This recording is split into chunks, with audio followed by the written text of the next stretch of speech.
Olá, galerinha! Hoje nós vamos falar sobre organelas.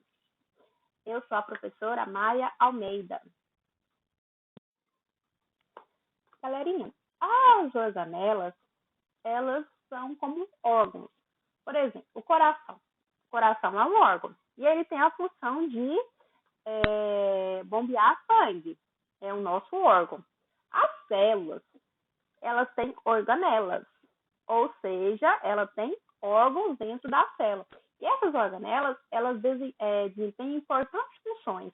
Então, essas organelas aqui, elas vão ter funções aqui dentro dessa célula. Lembrando que as organelas vão ficar no citoplasma, que é entre a membrana celular e o núcleo. Aí eu tenho ribossomo, eu tenho centríolos, eu tenho mitocôndrias, tenho complexo de Golgi, tenho os lisossomos, os retículos endoplasmáticos, que é o liso e rugoso. Galerinha, vocês também têm que lembrar o seguinte, tem que saber o seguinte, que a célula animal é diferente da célula vegetal. A célula vegetal, ela vai ter cloroplasto e também vai ter parede celular.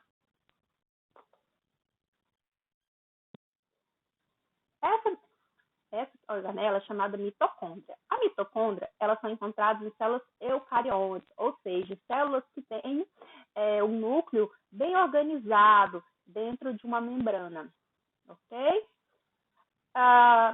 Elas são organelas que podem ter o formato esférico, redondinho, ou alongada, igual essa aqui, ó, onde ela pode ter cerca de 0,5 micrômetro a 10 micrômetros de comprimento, ou seja, é bem pequenininho mesmo. Imagina, a célula, ela já é um tamanho minúsculo, porque para a gente visualizar ela, nós precisamos de um microscópio. Essa mitocôndria, ela faz parte da célula, ou seja, é muito menor do que a célula. Essa mitocôndria, ela está relacionada com o processo de respiração celular.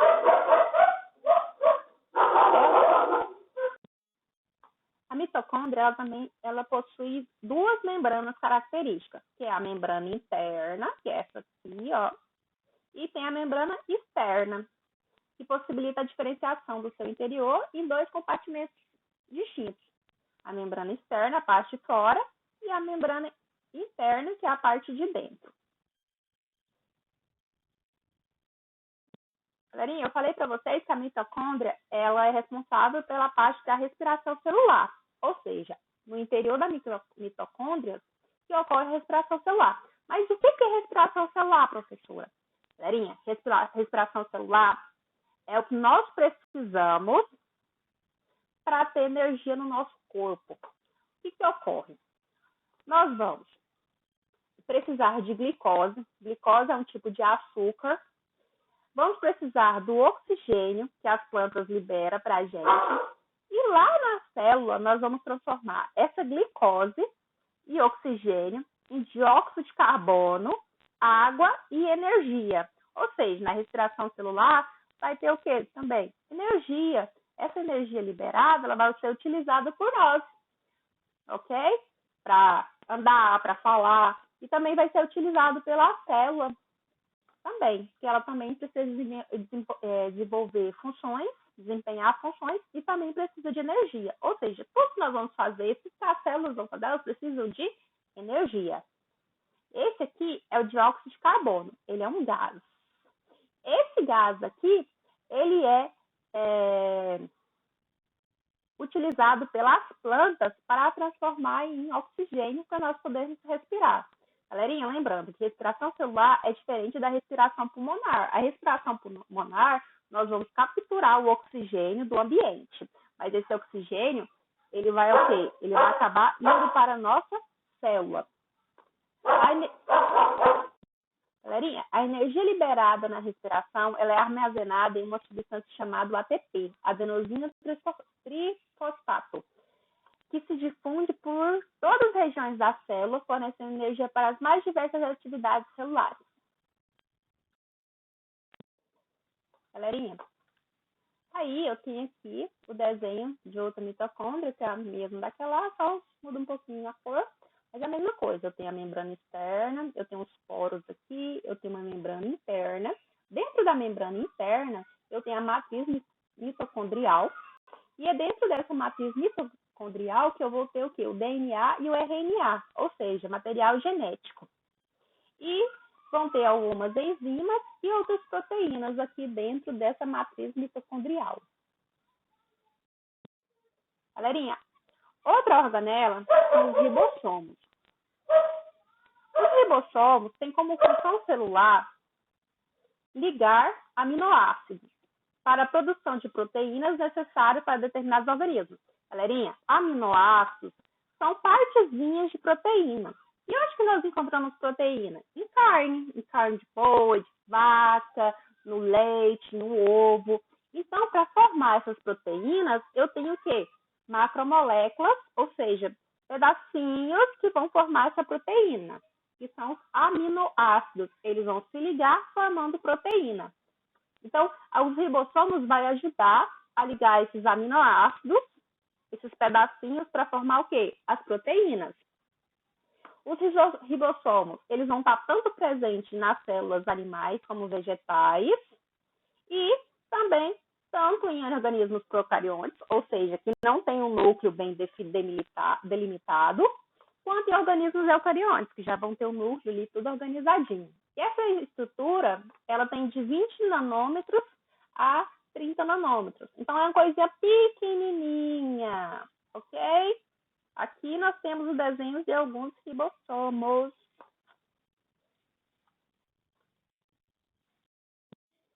Retículo endoplasmático. O retículo endoplasmático é uma organela que está relacionada com a síntese de proteína orgânica.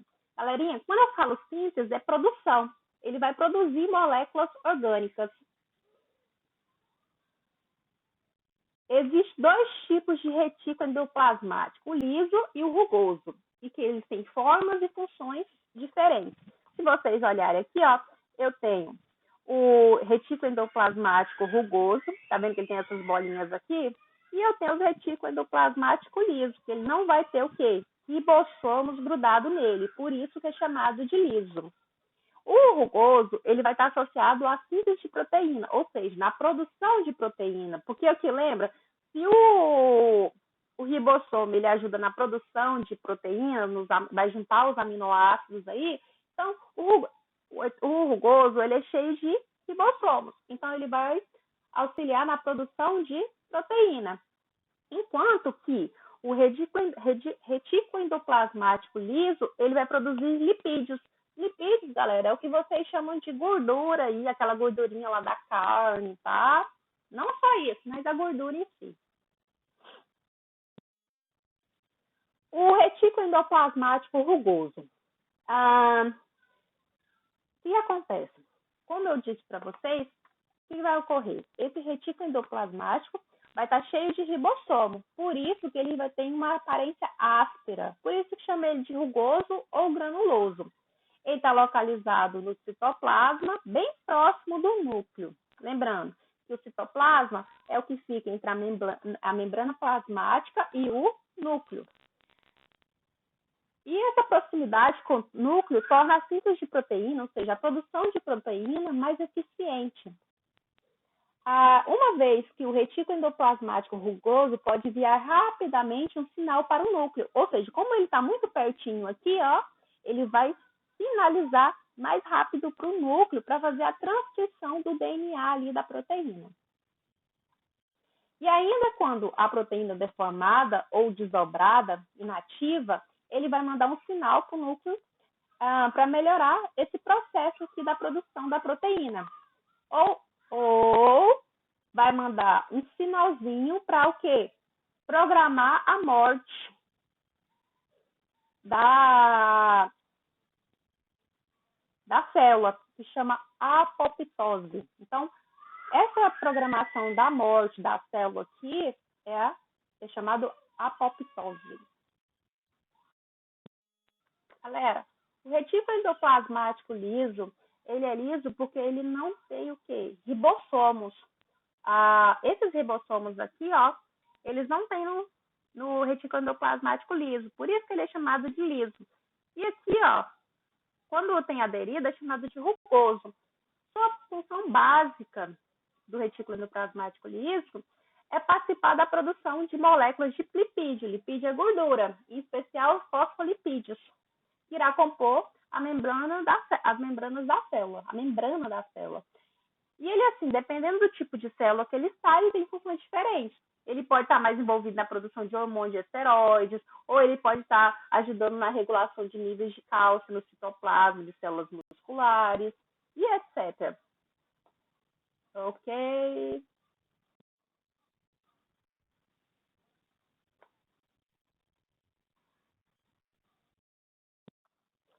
O complexo de Golgi.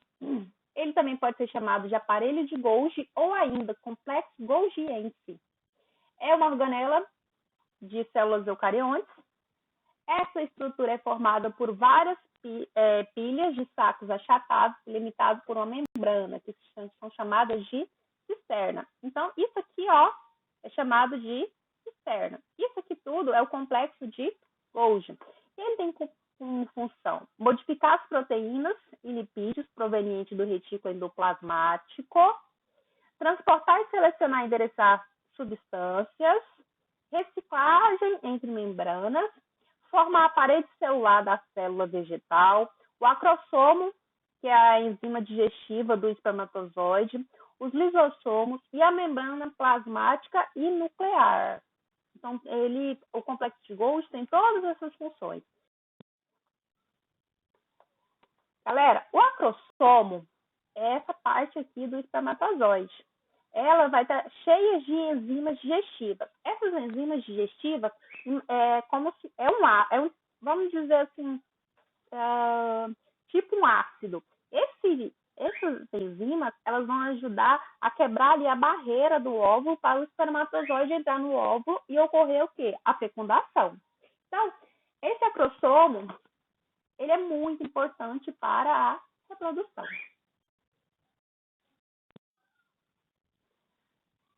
Chegamos no lisossomo. É uma organela exclusiva de células animais.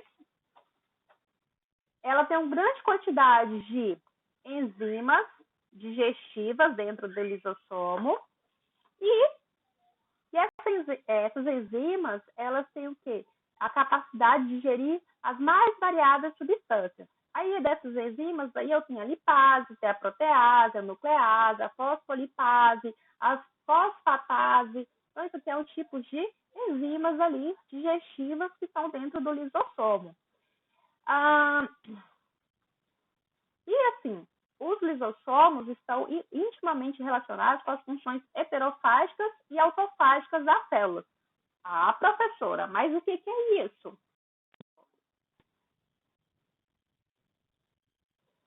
Gente, a parte de as funções heterofágicas e autofágicas da célula, que o lisossomo faz, autofagia é quando o lisossomo ele vai digerir parte da própria célula. E esse fenômeno é importante para eliminar as estruturas que já estão estragadas, já não prestam, já não estão bem. E também serve para reaproveitar alguns componentes dessa célula aí que ainda presta. E a parte heterofágica é quando o lisossomo vai ajudar a digerir, a quebrar estruturas que estão vindo de fora da célula. Ou seja, não é da célula, mas que vem para dentro da célula. Gente, o peroxomos, ele possui aproximadamente 0,5 nanômetros. Ele é muito pequenininho. Ele é delimitado por uma membrana. Ele vai apresentar diversas funções para o organismo. E a principal dela é que ele tem uma grande quantidade de enzimas oxidativas que vai reagir com o oxigênio. Então, essas reações oxidativas aí que ocorrem no peroxissomo podem ajudar na desintoxicação de moléculas na corrente sanguínea, ou seja, vai limpar ali a corrente sanguínea, ok?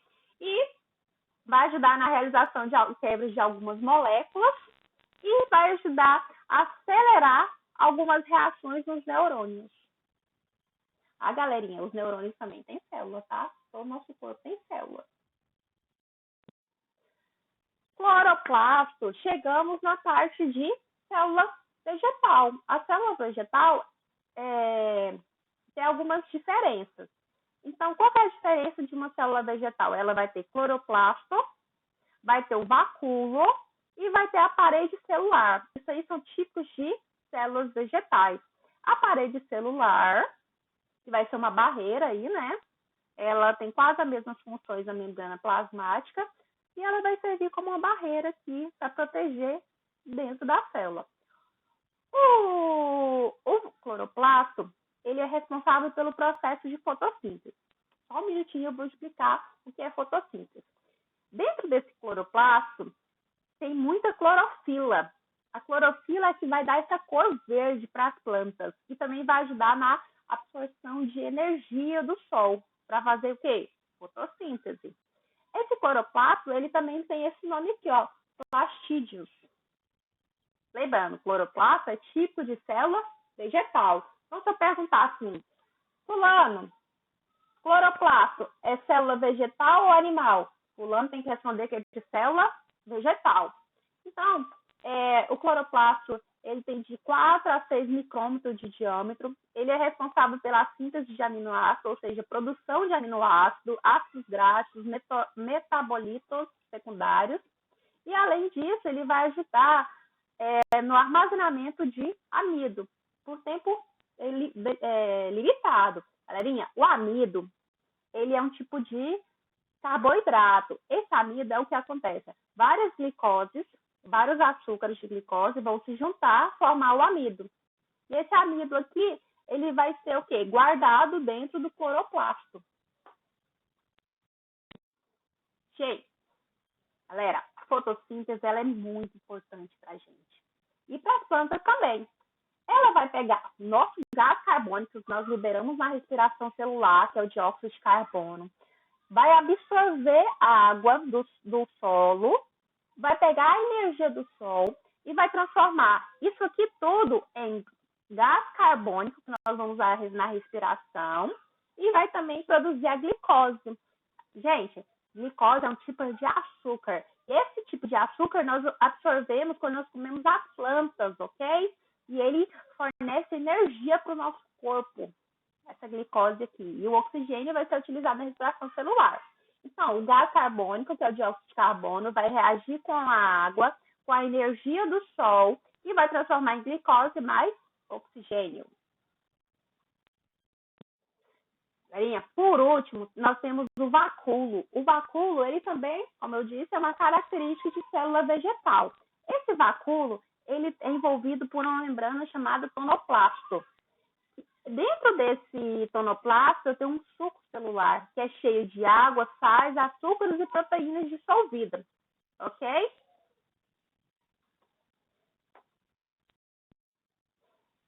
Entre as principais atividades envolvidas por o vacúolo, podemos citar de reserva, porque ele vai ajudar a reservar moléculas que vêm de outras partes da célula. Ele tem controle osmótico, que evita que a célula se rompa. Ela também vai ajudar na atividade digestiva, ou seja, ela vai ajudar a quebrar as macromoléculas, na degradação, quebra e reciclagem de componentes celulares. Defesa. Ela tem algumas substâncias, dentro desse vacúolo vão ter substâncias que vão como eu poderia dizer, elas são nocivas para parasitas e herbívoros, então vai desempenhar uma função de proteção para essa planta. Ok, galerinha? Muito obrigada. Tchau, tchau. Até a próxima.